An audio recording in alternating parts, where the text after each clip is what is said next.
listening to On the Way Home with your host, Michael Braithwaite.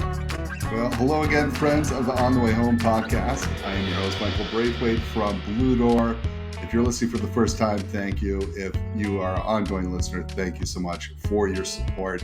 Man, I love doing this week in, week out. We hear about the challenges we face in housing, homelessness, health, the justice system, etc. But more importantly, we hear about people doing really important, impactful work with cool solutions to that we can share across Canada, around the world. We've had experts from around Canada and across the world. And listen, we're more alike than we are different. So why not share and duplicate, right? Doing that. And today's guests are no exception to the rule. Before I get to today's guests, I should tell you a little bit about Blue Door, my organization. For the past 42 years, an incredible group of individuals, about 120 of us at Blue Door have been working hard in the areas of housing, health, and employment. We do housing of all sorts, from emergency for families to transitional housing for groups like 2S LGBTQ plus youth, for families, for senior men. We have an employment pre-apprenticeship program called Construct, which is put over 500 people into the trades. We work with Leona 506 on that program, as well as Durham College and Humber College in Peel region. So it's incredible reach. It's something that we're hoping to work with others to launch across the country. And of course, we learned pretty quickly during COVID that health is so related to housing. So we've begun to incorporate nursing, doctors, and other health-related services within Blue Door to get people the help they need. And we have this really cool project where we work with a hospital where we have an InReach worker that actually works within the hospital so people aren't released into homelessness. If you're ever interested in learning more about Blue Door, go to bluedoor.ca or reach out to me at michael.b@bluedoor.ca. Happy to have that conversation always. Let's talk about today's guest. Listen, when you're facing homelessness, quite often you have a lot of barriers. Number one, you can't access housing, but maybe you can't find a job. Maybe you can't access healthcare. And all those pieces stack up against you. Or maybe at one point you were incarcerated. Something happened in your life, some kind of trauma or something that led you to being incarcerated, and you find yourself without housing, you can't access employment because you've got a criminal record. You can't get housing because you have a criminal record. And it just kind of perpetuates that cycle. And you might commit another crime just so you can get food and healthcare and shelter, right? So we have to do more. Now, we've known this for a number of years in the housing sector. This is a vulnerable population that we need to work more on. But we just tell you through antidotes, right? Well, here's what we hear, here's what we know.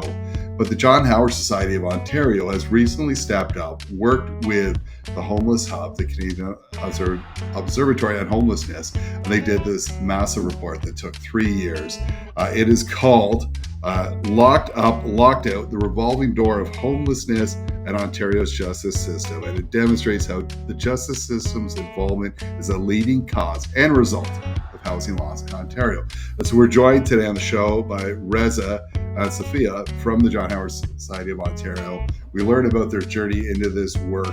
We learned a little bit more about the work of the John Howard Society of Ontario, how they're really focused on the justice system and changing policy and working on research like they have in this report. So they talked to us about how the report came about, all the work involved. It's over 120 people they interviewed over 3 years, how difficult and challenging that work is to get the data, how important it is to have the data. They talk about some of the learnings from the work that they did.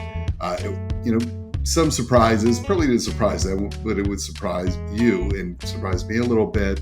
And then Safiyah talks about too, hey, more importantly, we've got this report. What are our hopes for actions and next steps with this? And it really talks about opening up that conversation to more conversations and to actions leading forward so we can realize the right to housing for all. It's an incredible conversation with two brilliant people who are always welcome back on this show to drop knowledge. I hope you enjoyed it as much as I did, and I hope you go and check out the report on the John Howard Society of Ontario's website, most likely too on the Homeless Hub's website too. Check this out. Take a listen. I love this podcast. Safiyah, Reza, welcome to the On the Way Home podcast. I'm so pumped to have you here to share some incredible work that you're doing. That is, I think, a long time coming. Before we dive into that, we ask people the same question each time they join the show because it's very personal, and that is, what does home mean to you? Safiyah, we'll start with you, then we'll go to Reza. Yeah, it's a great question. I think home to me means a sense of safety, security, a sense of belonging. Love it. Succinct and right to the point, right on point. All right, Reza, no pressure. You're up. Yeah, I guess in the thing of being very pedestrian about this, home is just family, right? It's sitting over. When I think about home, I think about sitting with family over a meal. So that's what home. That's what home is to me. You know what? Those are both like t-shirt worthy answers that could go on. Home is family. One of my favorite answers, of course, is from Jesse Thistle, who's just said home is love. And Fred Victor took that and put that on shirts. I'm like, man, and it makes sense, right? And family is love and security and safety, all those words, right? No one talks about home as a structure. Right. they don't talk, right? Because that's not what it is, really. Thank you for that. I want to talk about your journey into the sector, right? I think we always talk about when you're small and someone says, "What do you want to do when you grow up?" This probably wasn't it, right? Because it wasn't in your mind. So we want to learn more about our guests. This time, Reza, we'll start with you, and then Safiyah will go to you, and just talk to us a little bit about your journey into the work you're doing now. Sure, yeah. I guess, like many people in this sector, I'm a failed academic. So I did my BA and MA in history and had big plans of continuing that work and being a professor. And halfway through, just decided to change my mind. So I never ended up going to getting my PhD. And worked for a little while after my MA, just doing side jobs here and there, and then sort of had a soul searching time in my life where I was like, what do I want to actually do now? I have this arts degree that is sitting there that I don't know what to do with, and I sort of figured out that research was where my heart really was. I did a post grad as a research analyst at Humber College, and ended up working for a little under a year at the Ministry of Education, and then applied for a junior research analyst at the John Howard Society. That was 10 years ago, and you know, just never left. So they can't get rid of me. Wonderful, wonderful. Thanks for that. Listen, I do have a shortcut for you. I do not have a PhD, but I teach at the college level, right? And so the first class I had with my kids, they said, "Professor, can I?" said, "No, please don't call me professor." I said, I don't have a PhD. But I have a lot of international students who refuse. It's respecting.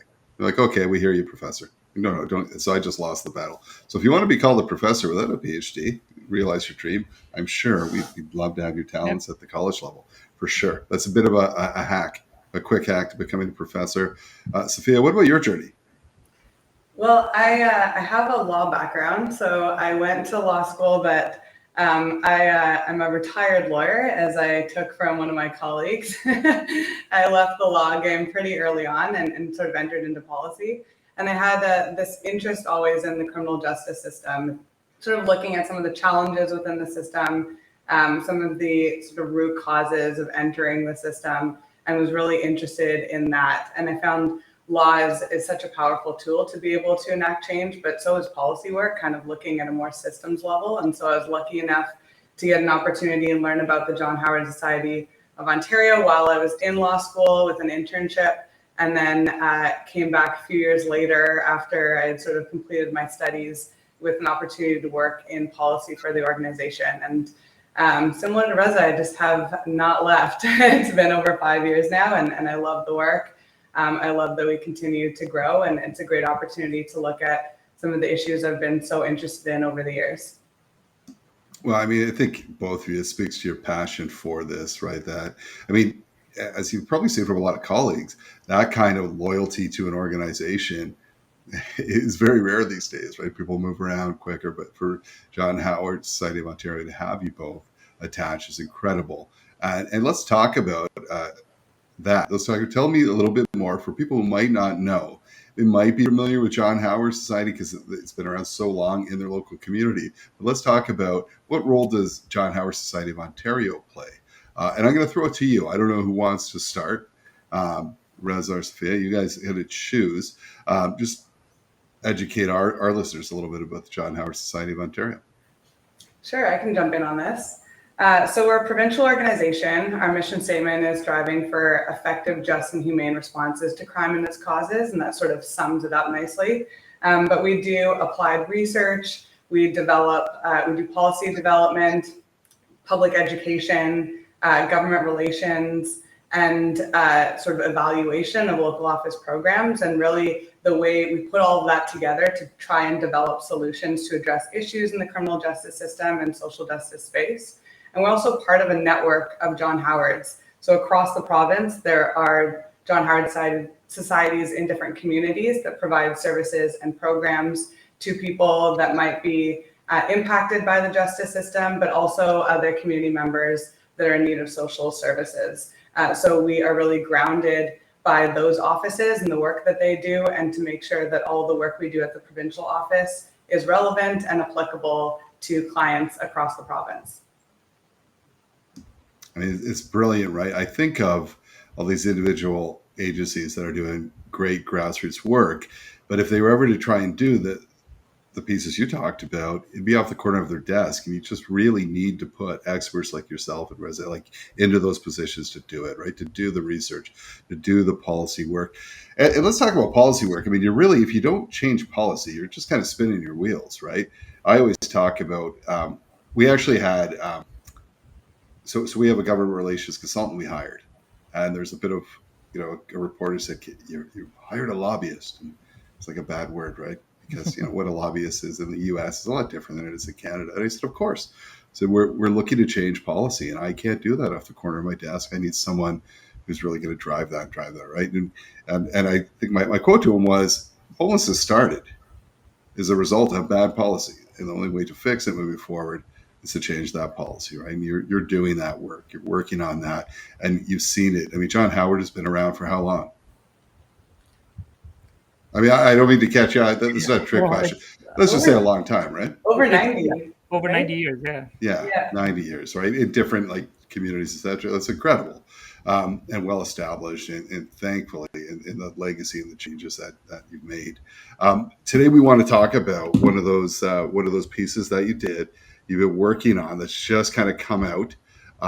It's a recent report. It's called "Locked Up, Locked Out: The Revolving Door of Homelessness in Ontario's Justice System." So I have all sorts of questions, and this report demonstrates how the justice system involvement is a leading cause and result of housing loss in Ontario. And I've seen this personally through my work for years. Let's start off with, can you tell us the history around how this report came about? And either one of you can jump in. Yeah, I'm happy to do so. Anecdotally and even in literature, we know that there's a pretty direct relationship between homelessness and incarceration.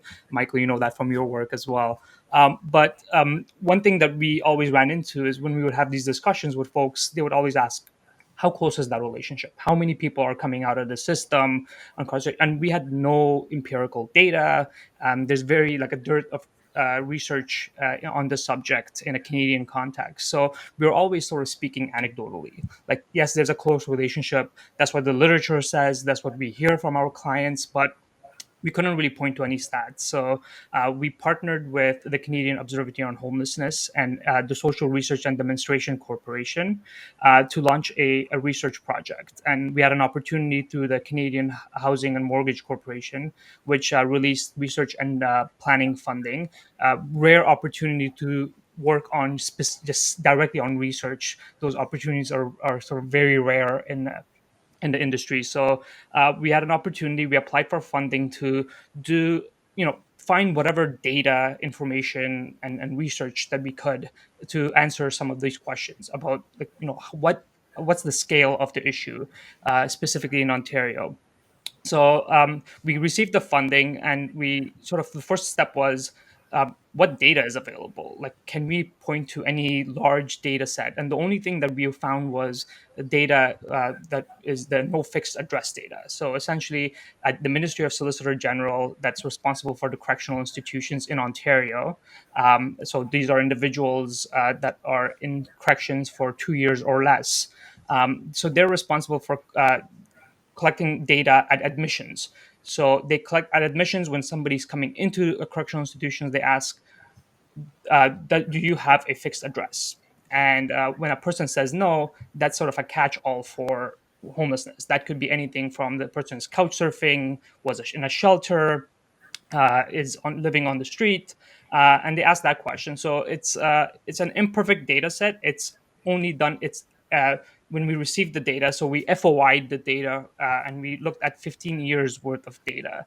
So a pretty large sample set. And what you sort of receive from through the FOI, what we received through the FOI was just counts per year, like how many individuals, how many admissions were each year that had no fixed address. And we released, I don't want to spend too much time talking about this. I know Safiyah was on your podcast talking about the no fixed address report that came out. But essentially, what we found through that report was that um, the number of admissions with no fixed address was increasing year over year. So in if you look at an example in 2007 2008, there were just under 5,000 admissions to to provincial correctional institutions with no fixed address. That number had gone up to almost just under 9,000 by 2019 2020, so almost doubled. And one of the questions that we had were, is that a result of all admissions increasing? So are more and more people entering the correctional system overall, or is it just that the individuals with no fixed address were increasing? So we FOI data that was just purely on admissions, and when we compared admissions data to no fixed address data, what we found that admissions are relatively stable. However, the no fixed address is making up more and more of the proportion. So again, in 2007, it was just over 6%. By 2020, 2021, we were looking at almost 16, 17% of the total provincial correctional admissions having no fixed address. So again, a larger and larger group of individuals are reporting not having a fixed address prior to entering correctional institutions. And just the one other caveat was that for those that identify as indigenous and in northern communities, the proportion was increasing at a much more rapid rate. So again, I think those two issues are correlated, but there is something that to point out that for indigenous population and for northern remote communities, the rate at which the no fixed address admissions were increasing was a lot greater than the general population. Um, so we released that report, and sort of one of the first sort of learnings that we had was that number those so that gave you a glimpse of how many individuals that are experiencing homelessness are entering the system, but it's not really telling us anything about what happens when a person's inside correction institution. So how does corrections itself, how does experiences in prison sort of perpetuate and lead individuals to homelessness? So we started to look for data, and unfortunately, there's not a lot of information out there and a lot of data available on what happens when a person's in corrections and when they're leaving. So we said, let's just interview and talk to as many individuals as possible and conduct surveys. So we conducted a survey and an interview of people with lived experience of both the justice system and as well as homelessness. And we spoke to around over almost 200 individuals with lived experience. So surveyed 123 individuals and then interviewed 52. And then we spoke to over 50 service providers as well, people that are supporting individuals at a community level. And I should say thank you to Blue Door, which was one of our sites that we reached out to recruit participants. So we tried to catch a wide as net as possible, trying to talk to individuals all over Ontario. So that's sort of how the project came about, and we released a report not too long ago called Locked Up, Locked Out that sort of summarizes at a very high level some of the key findings of the report. Amazing. And I mean, so listeners understand, to do this kind of work, the amount of work you would have had to put into it, right? Because people are not pushing for like to give you this information. You really have to look hard and work hard to chat with people and get this kind of research done. And there's probably the reason it hasn't been done over the years is because it's a huge thing to take on. So thank you for doing that. Let's talk about some of the results and some of the things you learned coming out of that. First of all, just want to say, what are some of the greatest learnings? And the second part of that question, where you've both been at this a long time, were there any surprises? Sure. Yeah. I mean, I can sort of take on some of those that question. I think four sort of key takeaways. Really, the number one was when we asked individuals about their relationship between justice involvement and housing loss. A lot have said that it was actually justice involvement that was the leading cause of housing loss. So, almost half of participants said that they pointed directly towards their justice involvement. So not only incarceration, but they pointed to things like having a criminal record, losing employment as a result of being incarcerated, losing access to social assistance like OW, Ontario Works, or disability supports, and those things sort of spiraled individuals into homelessness. So that was sort of the first key findings that we had.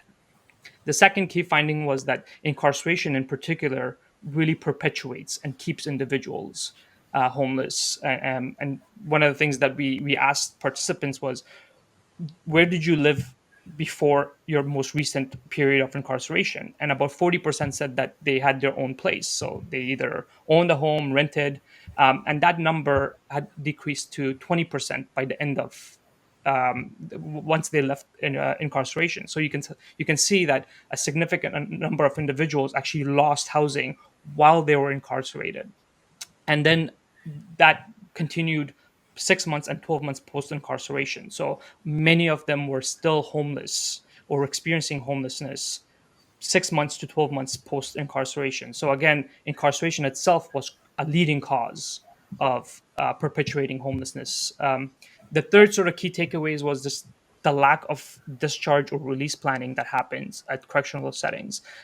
Again, not a surprise to us, but a lot of participants directly pointed towards just a lack of support, a lack of planning once they're released, and they sort of set out into the community with very little support, very little guidance and planning that takes place. So, and this is particularly true for the provincial correctional population, where about 70 to 80% of them are on remand. They're awaiting trial and they haven't been convicted. So it's difficult to plan and sort of create discharge plans for individuals. And a lot of them pointed at really that as a critical issue for retaining or access to housing. And sort of the fourth key takeaway was that a lot of participants said that there's a dearth of services in the community once they leave. So particularly a lot of services are sort of pooled into urban areas. There's very little services in sort of northern remote communities. A lot of participants talked about a lack of, a huge waiting list for everything. I mean, again, not a surprise to us when it comes to housing, but they mentioned everything has waiting lists. Everything requires appointments for which you need email access, phone access, something that they didn't have. So again, I think the release planning and sort of the community access to services sort of tied together, where there's just not a coordinated effort to ensure that people are not being released into homelessness. And you have community services that are available, but they're often spread across huge geographic spaces or centralized in core areas, and they're not sort of providing individuals with the resources that they need, and there's really an inadequate number of services available. So those are sort of the four key takeaways, and I guess to me, like, it shouldn't be surprising, but it always is, the amount of people that directly pointed towards criminal justice involvement as a direct result or direct leading cause of their homelessness. So we had always sort of knew that anecdotally, but to actually hear it from the individuals to say that I lost my housing because I was involved in the justice system, because I was incarcerated. And sort of that was the reason why I lost it. I think that was a powerful and surprising sort of result from the study. Yeah, it's so interesting. And I think of, so we recently, the region of York was looking at building a new men's transitional and emergency housing um, site in Aurora, Ontario, and it got voted down with council. And the usual NIMBYism stuff. But one of the things people would ask, well, are you doing police checks on clients that would come in? And, well, of course not. Um, how are we serving our most vulnerable, right? But the state of mind of people.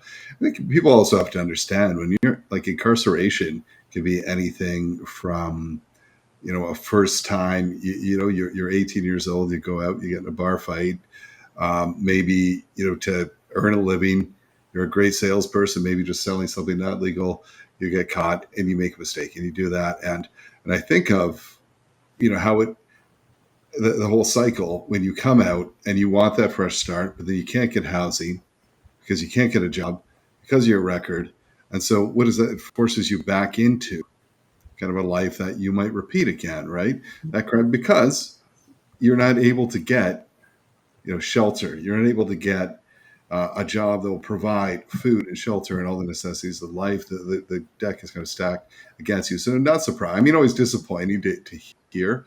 And we've seen that before where I start with this criminal reference. And no one really asks what you did or what, and how you worked around it. Is you either have a record or you don't. Yeah. And I think society as a whole, too, over years, because we've become less and less risk tolerant, just even think about people going to employment. I need a criminal reference check. I always have to remind people that, all that tells me is that you've been caught, right? Doesn't mean you're not necessarily, it's just one more thing, but it's also one more barrier to so many people who have tried to put that behind them and can't move forward because of a process. So when you talk about, can you talk a little bit about the numbers of people you chatted with, and any stories that stick with you out of those conversations that you're able to share?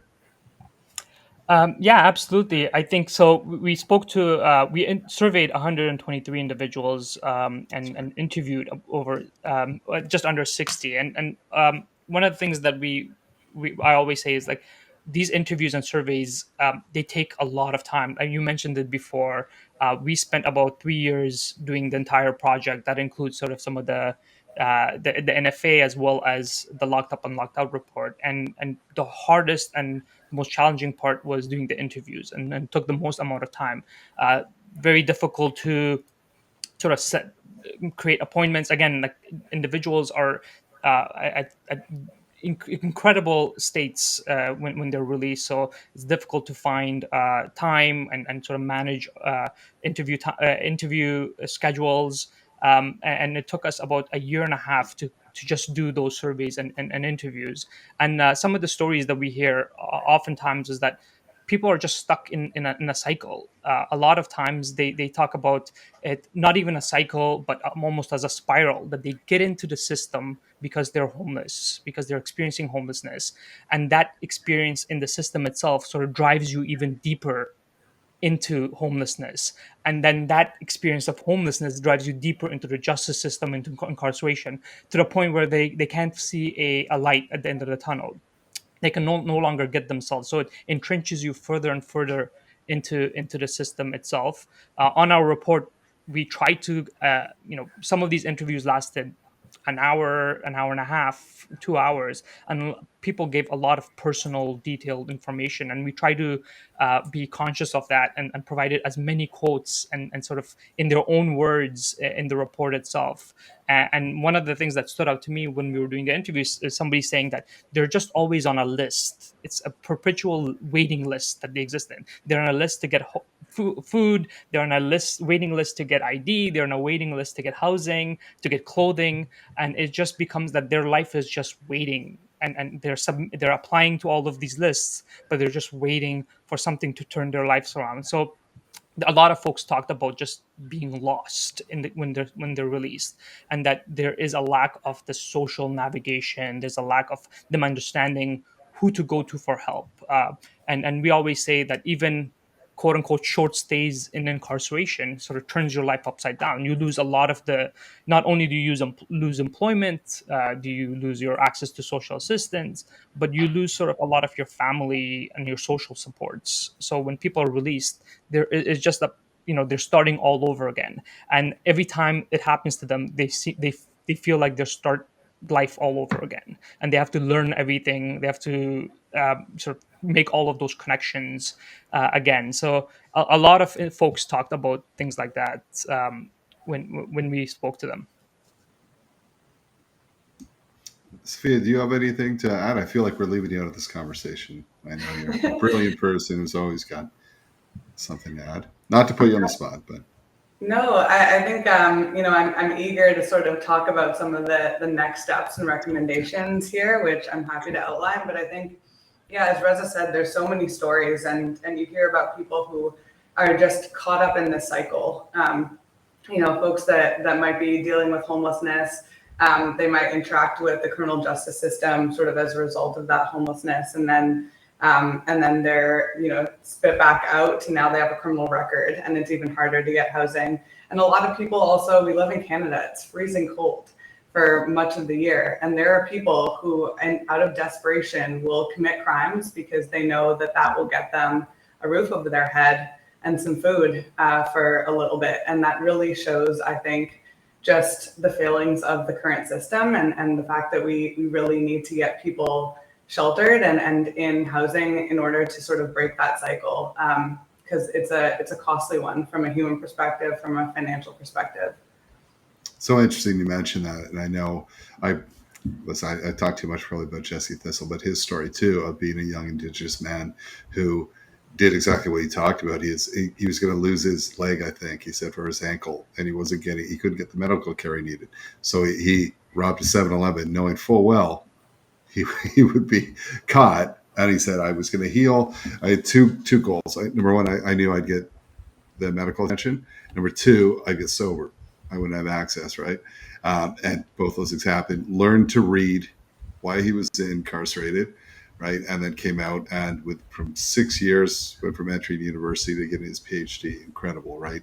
But that is, a story of how things can turn around, and not to pass judgment on individuals for mistakes or where they come out of it. People to understand too that no one's holding your housing for you. So immediately when you're incarcerated, you've lost your housing. That's done. And now you have to regain it. We know in housing and homelessness, it's much easier to keep people in their housing. So we try so hard if they're about to be evicted and so on, than to rehouse them. But to rehouse someone now with a record, you're right, they're added to a list. It becomes increasingly really, really hard, right? Because in that cycle of employment to housing to health and all those different pieces, right? It drives people to desperation. So you've learned all this, and the other piece I was thinking too is that there's probably with people you interviewed, I mean, someone who's been incarcerated for 6 months versus someone who's been incarcerated for 30 years coming out, and everything's changed, and so dealing with that. Or if you're a senior who's now probably health has not gotten better while you're incarcerated, you come out, you're facing health issues, you're now a senior, you may not be able to work. And so you've got all these things stacked against you. And of course, this criminal record that kind of haunts you moving forward. Right? Did you talk to, I would assume with 125, were there a variety of different people?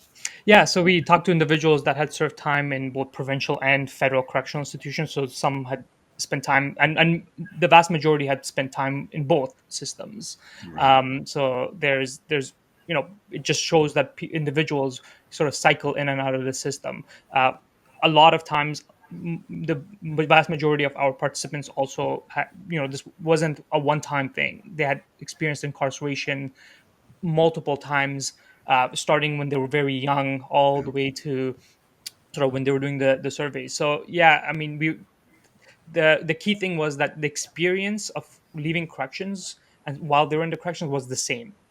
So whether they were there for 3 months to or over 2-4 years, you sort of get the same challenges. When you come out, you lose everything and you start all over again. And I think that's sort of where the issue is, that a lot of people say the average person in provincial correction is there for 40 days. Well, that's not that long. It's 40 days, but that 40 days can have severe impact, not only while you're there on your mental health on thing, but once you leave, you lose housing, social assistance, family, you have conditions when you leave. So it really turns people's lives upside down. So the stories of individuals, regardless of how long they spent, were very much the same. And obviously the challenges are unique, but the stories were the same of like, I'm starting all over again. And very rarely, I should say that it's just homelessness and justice involvement. There's all of these stacking additional Yeah. factors. You get mental health issues, you get health issues that come in, you got employment issues, and they sort of stack and sort of spiral out of control. So as people experience a cycle between homelessness and criminal justice system, more and more of these issues sort of come up and sort of stack Yeah. up. So it becomes that much more difficult to get out of the cycle. It's so true. And I remember my time at 360 Kids, I talked to two individuals who had taken someone's life, right? They got one was shooting back and forth in a drug battle. It could have been him, but it wasn't. And he spent 6 years in federal. And another gentleman, again, same thing, was attacked, wrestled a knife away, took someone's life, spent some time. Both reformed, both doing like incredible stuff. But when I asked, I remember the one gentleman, I said, what's the biggest difference being out? And he said, listen, I had to learn how to think again because I was told when to shower, when to go to the washroom, when to, so to be able to make it. So I had to learn how to really make decisions for myself and not ask everyone. So there's that, as you said, these stackable things, and you, such a good point too. Whether it's if you were one day, the criminal record doesn't say one day or 100 Yeah. years. It's a criminal record that follows you around. People don't ask questions after that. You are now stereotyped as a criminal. And that really, is so detrimental in so many different ways. And moving forward with your life, Safiyah, you mentioned, and thank you. I need people to keep me on track, especially on these podcasts. I go off. You do all this work, and this is not to be put on a shelf, right? Like, hey, great to know. That's not why you do this hard work and research and release this report. What are the hopes? What are the actions that you're recommending coming out of this? And what are your hopes that will happen with the release of this report? Well, I think one of the things that we always hope for is that this will start a conversation, and we really appreciate the opportunity to come on your podcast, to be able to share that with your audience too. This is information, like Reza said, that we sort of anecdotally knew, that people had talked about, but to really have it all laid out, we hope that can really lead to some concrete action in this area. There are a couple recommendations that we put forward in this report. So looking at how we can sort of stop this cycle and the revolving door of the justice involvement and homelessness. The first is around creating a dedicated housing stream for justice involved populations across Ontario to ensure that folks have options for a continuum of housing needs. So looking at transitional options as well as long-term supportive housing options. As you just aptly put it, people have a number of different challenges. Some people need supports related to mental health and addictions issues. Some people need life skills supports, dealing with conflict resolution, budgeting, how to go seek employment, all of these things that people might require when they come out that would be necessary in order for them to not only access housing, but retain housing and retain, income and things like that to keep their housing. So there's definitely a need for housing options for this population outside what is typically available, because sometimes the current options that exist for people experiencing homelessness, those with justice involvement, face a lot of stigma. They may not be welcomed or accepted in certain spaces. There's also sometimes eligibility criteria. You might not be able to access certain housing if you have a criminal record. There might be, conditions that somebody has about where they can reside, who they can be around, what kind of programming they need to be accessing. And so that can be very limiting. And therefore, having some options that are dedicated to justice involved populations would really help stabilize folks, get them in housing, and break that cycle.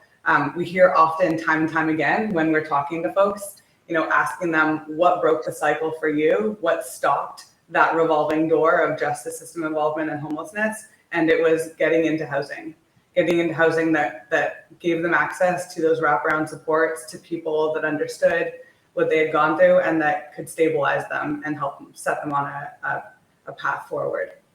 So that's one. Another recommendation is around enhanced social assistance and enhancing processes to make sure people help prevent housing loss while somebody's incarcerated. So as you noted, when somebody is incarcerated, whether it's a couple days, weeks, or months, people can lose their housing because if you're on, for example, Ontario Works or ODSP, it's cut off the moment you're incarcerated. Whereas in the policies, if you're hospitalized, your social assistance can continue up to 90 days. And that's to make sure that you have a home to go back to after you get out of the hospital. We don't have the same policies when somebody's incarcerated. So sort of bringing those in line with the other policies that we currently have would prevent a lot of people from losing their housing when they have short stays of incarceration. And as you recall from previous, as Reza noted, a lot of people that are remanded, these are people who have not been convicted of a crime. They may be arrested, kept in jail, and later have their charges withdrawn. But in the meantime, they might lose their housing, they might lose their social supports, they might lose their job. And so any way we can sort of prevent some of that really helps stabilize people in the long term.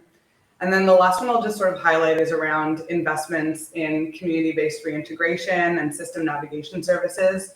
So, starting that process of community reintegration while people are incarcerated, there is some effort sort of from the Ministry of Solicitor General to that regard in terms of building out community reintegration supports when somebody is still incarcerated, but then ensuring that once they're released, that there's that help.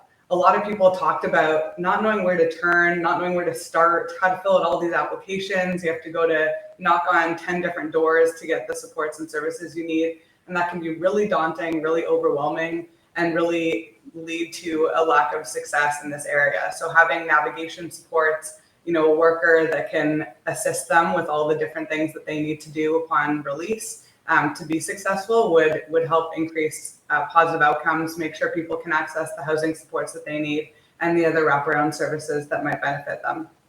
And so we hope, these are some of the recommendations we think that can really impact this population. And we hope that this report sort of acts as a bit of a wake-up call that we need dedicated strategies for this population. Housing is a massive issue for all of us right now. We're in the midst of a housing crisis, and we can see that from across Canada. But we really need to ensure that this population as well does not get lost, and that we can ensure there's dedicated options, because it's not just a morally good thing to do to make sure our neighbors are housed, but it also, as I said, it's very costly to keep people in a cycle of homelessness and justice involvement.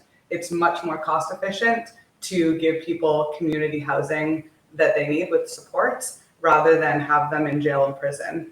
And it sort of respects the right to housing that we have as a right here in Canada, nationally recognized. Yeah, I love that too. Listen, if you don't even, if nothing else, you're like, you can push back, and you might get that. But there's an economic argument, just like you said. You know how much it costs society then to unhouse someone? Never mind that emotional trauma that goes with that individual, which is, not fair. But the fact that if you keep them housed, as you said, they don't, and we see this, if you could keep them housed, it's, if they're not using the emergency room as a primary physician, if they're able to work and come off OW and ODS, like all those different pieces, the economic argument alone. Hey, if you don't care about anything else, but you want to save money, let's change the conversation. And I think you're doing exactly that. My last question to you is, you've released this. What has the reaction been so far? What have you heard? Been great. Reaction's been great. Yeah, it's been positive.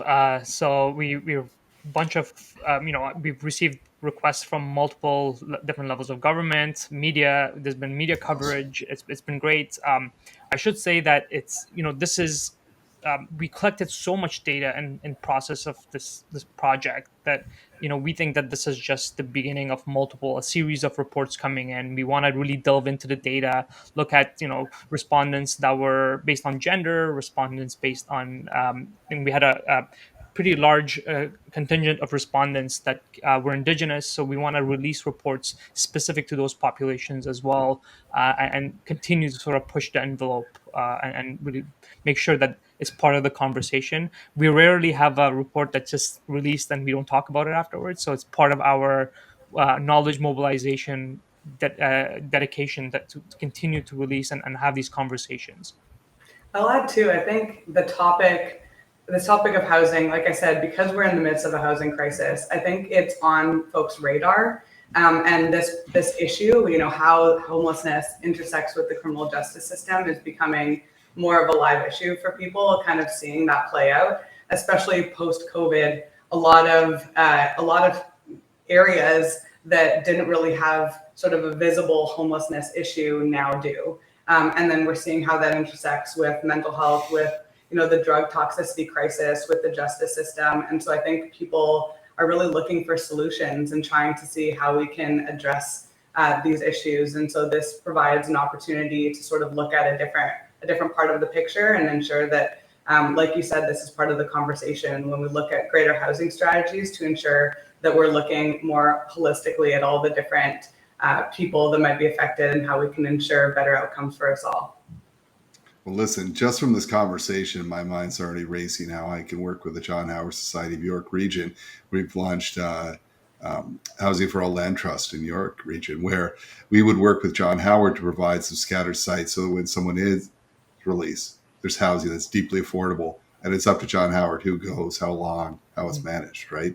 And that's the idea of the land trust, is to work with organizations with vulnerable populations, this being one. So you opened my mind up to that as well, as to how I can be part of the solution. Listeners, you can be part of the solution. Think this through, check this data out. If they want to go see this report, how can people access it?